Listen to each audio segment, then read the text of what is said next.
Guitar maintenance can be scary and it can be intimidating, but you don't have to be afraid of it. You just need a couple tools. This video is called Guitar Bench Basics. I'm going to walk you through the tools and the basic tricks that you need to fight off expensive guitar repairs and to get rid of all of the worry and the concern that would come around buying a guitar, because you can do it. I believe in you. I'm Jeremy. This is Guitar Hunter. This video is sponsored by StewMac. I am super excited to announce that I am a StewMac affiliate. There are going to be links for a lot of the stuff I show you in the video today, and let's get into it. This is Guitar Bench Basics. The first thing you have to have is a clean workspace. Sorry, that was very loud, I'm sure.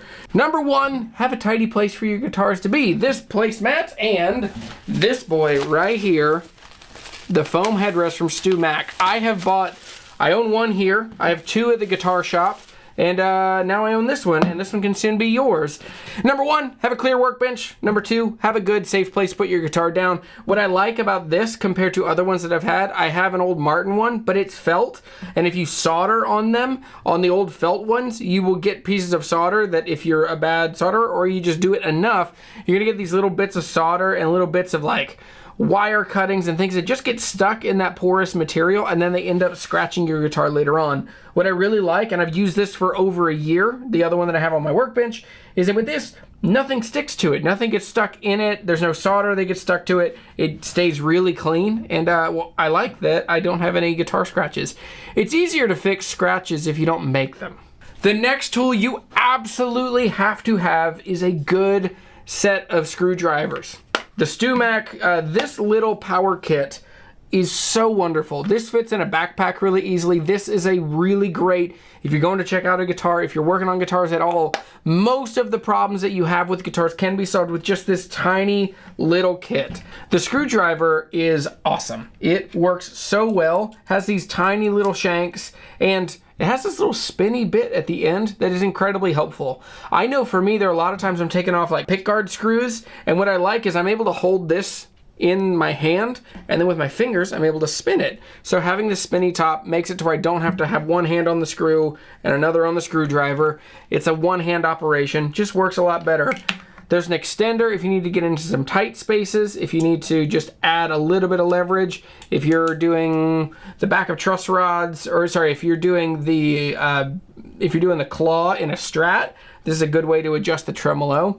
There are lots of places that you would just need to get a little closer, a little tighter in, and a big fan of this.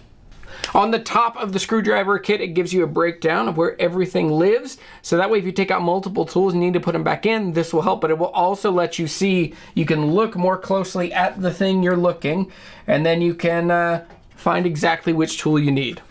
The next thing you need is you need a really good string winder. This is my favorite guitar tool that I own right now. It is the experience of using this. Now, there are a million other kinds of string winders. There are lots of them. I've used the Planet Wave for years that has the little snips on the end of it. Had a couple of those taken by TSA because they say that they're a dangerous tool.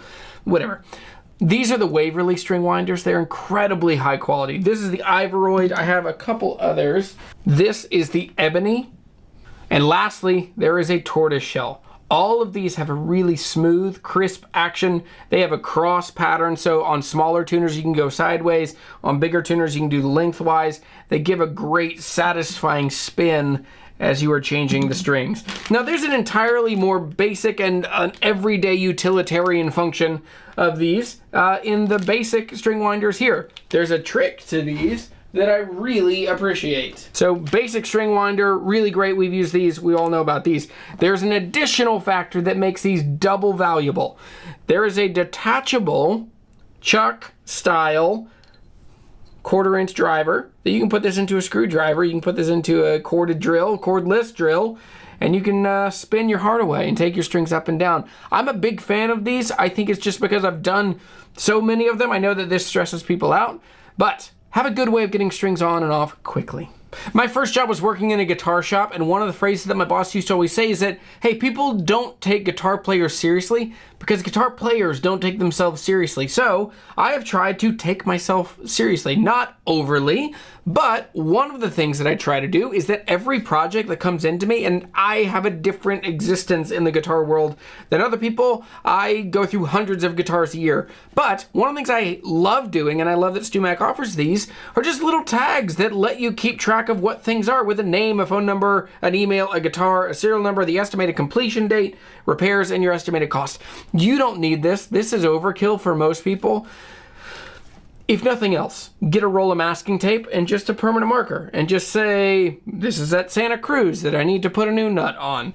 Next thing up, when you get a guitar on your bench, you start knowing that, on a Strat, I know that there are nuts and knobs and switches and jacks that are going to need certain crescent wrenches. And so you can get just a basic set of tools that shows you exactly what you need. What I particularly like about these, this is the 1/2" wrench from StewMac. It's very thin. This is one that can perfectly get under a knob. If I just need to tighten a knob, I can hold it and tighten that nut in case a volume is loose. There are certain tools that you just need to be low profile. Sure, you could have a crescent wrench, you could have a standard, bigger, adjustable crescent wrench. They're too big, and you would have to do other work to get to the work that you need to do. Get some good basic crescent wrenches.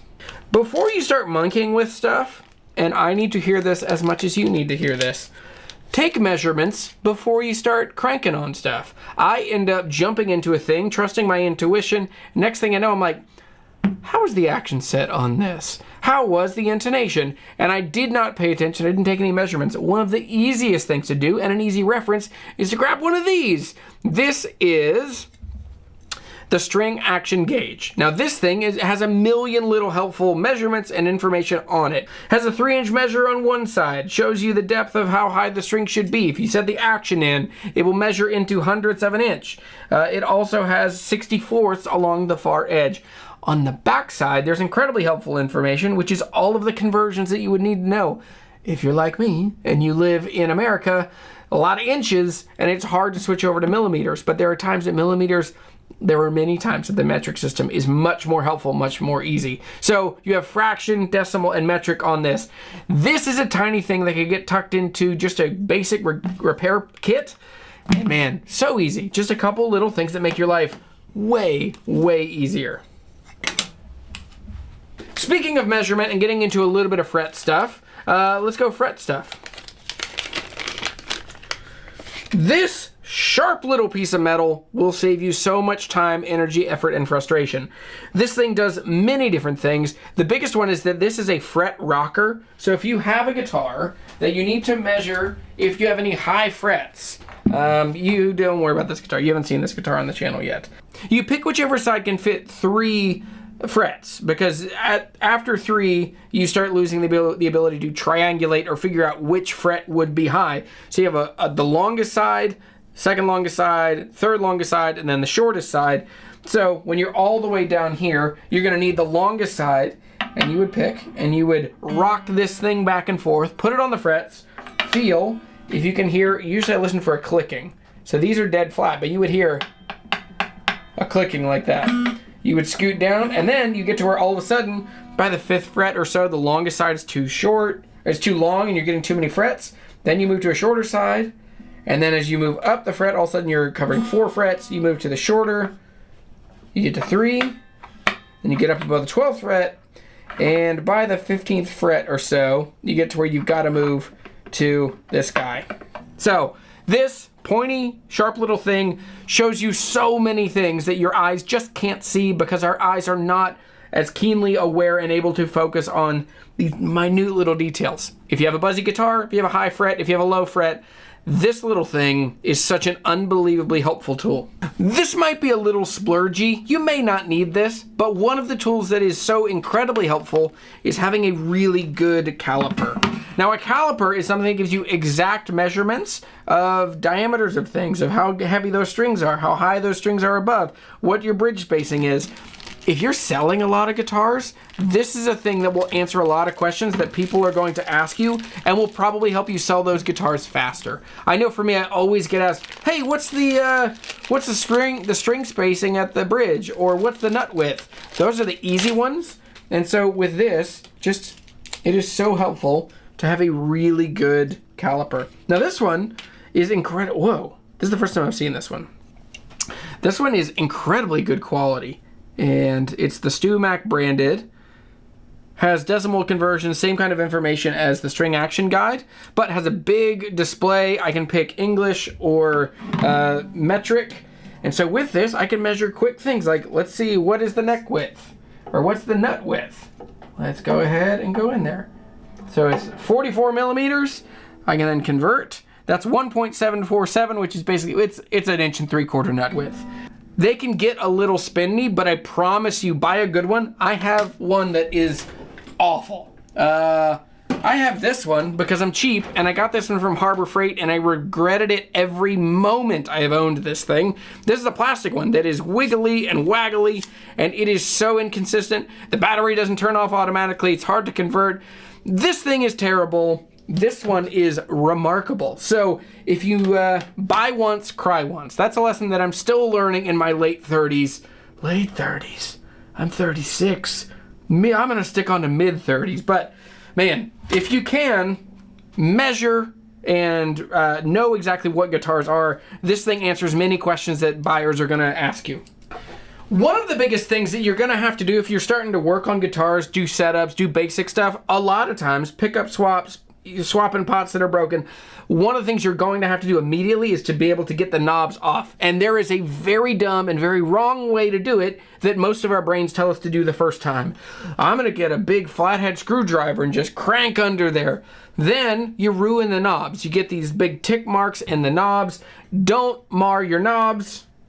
This is one of my favorite tools. It is so simple. It's actually also a fidget tool, or like a fidget game. I play with this thing all the time, and they're so fun. So they're a little U shape on one side, and then a little ring on the other. They have these hitches on the bottom, and so if you put one around, then you pinch it and squeeze it through. There you go. So you lift the ring up, put the 2 feet under the knob.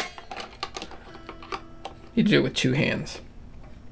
Then you push the ring down around it, and as you do, it then builds pressure, and you are able to pull the knob off easily.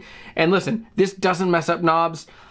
I ruined so many knobs before I knew that this thing existed, so don't be an idiot, don't be like me, be smart, and buy a knob puller. One of the easiest and simplest tools that you can own. And it is definitely, you have to have this. If you're working on guitars at any level, that thing will save you so much more than it costs. One of the things that almost everybody gets wrong when they set up guitars is that they don't set up the bridge in relationship to the radius of the neck. If you don't know the radius of your neck, you need one of these. These are incredibly helpful. These are neck radius gauges. They will show you exactly what the radius of your bridge is in your neck. And so with this, you can let's take a PRS. So a 10 fits just about right. Oh yeah, for sure. So this is a 10-inch radius. Now, why is this helpful? This is helpful because if you ever need to change the setup on your guitar, or someone monkeys with your guitar, or if you monkey with someone's guitar, you can take this down here to the bridge, and then you can pull it up against the strings, and you can see the curve that needs to be. You will see the curve that is coming off of the fingerboard, and then you can adjust that and make sure that these are actually curved to the proper radius. If you're doing more than a couple setups, or if you're doing setups on guitars that you don't know, if you get guitars that just feel so funky and awful, chances are someone's monkeyed with this. If you have a guitar that used to have high action, still has high action, somebody's gonna goof with that. They're just gonna do it flat. They're not gonna keep this radius. Incredibly helpful. One of the most critical parts of a setup is adjusting the truss rod. Now, it is totally overkill to buy every one of these. You do not need these. I probably don't. I almost need most of these, but there are a million different ways. There's 15 different ways that truss rods can be adjusted. Now with these, they're different sizes, different lengths, different recesses, different goofy braces. Looking at you, Larrivee. Martin, you moved, you changed. So when you look at these truss rod wrenches, pick out the ones that you know that you will have. If you own a Martin, get a Martin truss rod wrench. If you own a Larrivee, get one of the goofy ones that goes around the brace. If you own a vintage Fender, you might be able to get away without this one because it's just a flathead screwdriver. But pick out the thing that you need. Go careful, go slow, don't go crazy, but pick out a couple of these. I have had one of these for a Martin, and it has saved my bacon a million times over. I love these. They are incredibly good quality. They never wear out. And there's also, I'll put information for if any of these tools ever do wear out, you can fix them, you can replace them, and they have a lifetime warranty. Let's talk about snips. If you are working on guitars, there's a lot of metal stuff that has to get cut. So have a good tang nipper. These are an incredible tool, and you can use them for all kinds of things, especially with the hardened tips. These are incredibly helpful for getting really close. If you need a totally flush cut on an electrical thing you're doing, or on frets right on the end of a guitar, on the edge of a neck. The other thing you have to have, and this is, if there is a tool that you need to actually spend some money on in a guitar setup, get a good set of snips. That's it. Like that and a good string winder, you will increase the quality of the experience of doing all of this so drastically.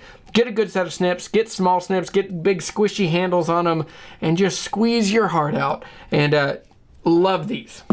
One of the tools that is absolutely essential if you're putting in acoustic guitar pickups is a reamer. And there are a few tools that I am more cheap about than these. I have bought and fried 2 of these before I finally spent the right amount of money and bought a good ream that came from StewMac themselves. Here's a tool that people will just think you're a better craftsman for.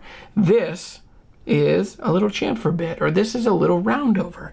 And so if you're making a pick guard, or if you're modifying something and if you put a screw into something and the screw sits way up on top and it hits your hand and it bugs your knuckles, this thing, just go in there, boop, just give it a little kiss. This thing will give you a little chamfer, a little 45, little bevel on the inside of that hole, and it'll let your screw sit down, flush, happy. As we are talking about manipulating the wood of a guitar, one of the things we do need to talk about is you need a big old trustworthy reference angle. You need a straight edge, like a proper, trustworthy, reliable reference edge. This does many things. The biggest thing that this does for you is that when you have all of the strings off of a guitar, you can look here and see the curve of your neck. You know that the relationship between the first fret and your 24th or whatever fret you have up top, you can track the relationship of all of these. You can see how the truss rod is working. You can then adjust the neck to be totally straight, and you can see which frets are high, which frets are low. The last one, and this is by far I wish I knew about this thing 15 years ago. This thing is incredible. Okay, this on that end is a 1/4-inch guitar cable. And you're like, why? That doesn't make sense. That thing probably sounds terrible. Listen, this is one of the most helpful tools you can have. If you have a guitar, let's take my 57 Gibson Country Western here. This guitar has a pickup. So if I'm trying to put a pickup in there, I got big old meaty arms. And so my arms can't reach in here. I usually can make it maybe 3 to 6 inches short of where I need to be. One of the worst injuries I've ever had working on a guitar was I could barely touch the end of the preamp of a guitar, and I was trying to turn it, and I kept turning this side and I wasn't able to get enough pressure. The outside of that preamp kept spinning, and what I didn't know was that it was like corkscrewing into my finger, and all of a sudden I felt a drip come off of my finger, and I couldn't figure out what it was, and then I felt intense pain. I pulled my hand out and I had like a corkscrew swirl on my hand where my finger, because I'm a guitar player, I didn't feel much of the tip of my finger until it went all the way through. So what had happened is that this thing had I needed a better way to connect my hands together inside a guitar. So you plug the preamp into this end, and then you can work it all the way through the guitar until you can meet together. That way, you can put the lock washer and the nut on this, the lock washer and the flat washer on this side, work it through, put the flat washer on the outside, and that 1/2-inch screw or that 1/2-inch nut on the outside, and this has this little compression ring on the outside of it, so it stays locked in there until you're really ready, and then when everything is locked up, you can pull this out. This thing is the most incredible tool. I wish I would have known about this 15 years ago. It would have saved me a bloody afternoon. It's hard to clean out it's really hard to clean the blood out of the inside of a D28. Believe it or not. Last fall I was building a guitar with Showalter guitars. I was drilling in and I went way too deep on a guitar. I went all the way through the front of the guitar. And what had happened was I was drilling into a really hard kind of wood. I was drilling into Osage orange. I was drilling in, I'd put masking tape on the drill bit, but I didn't calculate how hard the wood was, how hot that would make the drill bit, and how when it got hot, the glue on the tape would relax. And so the masking tape ended up walking backwards, and as it did, I drilled way too far into the headstock of a guitar, and I don't believe I went through the front of the veneer. Maybe I did. Yeah, I think I did. If not, I've made that mistake a million times before. So these are drill bits that come with depth gauges. And so with that, you can then know, and you can also set it up in the chuck so that it cannot get pushed backwards. This is all the way to the back, so when you bottom out, it is as deep as the hole needs to be.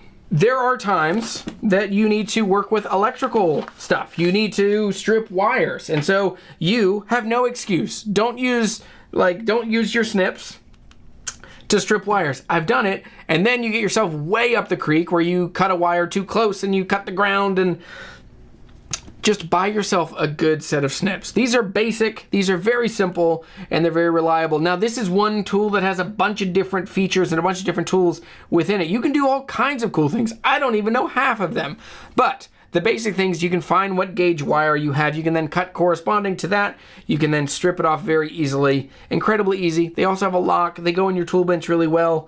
They don't mess with anything. And they're an essential thing that you own. Now the last thing, you need to have a good soldering iron. I am so cheap, it drives me crazy. And I'm unlearning this in my 30s. That I need to buy the right tool and buy once, cry once. So that's why I got a really good variable temperature, like reliable soldering iron. One of the things that's the most helpful about this soldering iron is that it actually works best. It can work either way for lefty or righty. So I'm gonna put it to a left-handed orientation because your boy's left-handed. Guitar Bench Basics! Whether you've been doing this for a long time or you're brand new to the guitar repair, I hope that this video has been helpful. Thanks to StewMac. Check out the links in the description down below. There are essential tools that you must have. And when you do, you will become your own service tech. You won't have to take it to the shop and spend the 50 bucks an hour or wait or feel embarrassed. You can do it. Guitars are fun. Guitars are cool. Learning to work on them is deeply satisfying and meaningful work. Thanks for watching this video. I'm Jeremy. I am the Guitar Hunter. Go fill the world with music and friendship. You got a job to do. We're going to make friends. We're going to make music. We're going to make the world a better place until the end. Thanks, everybody. Bye.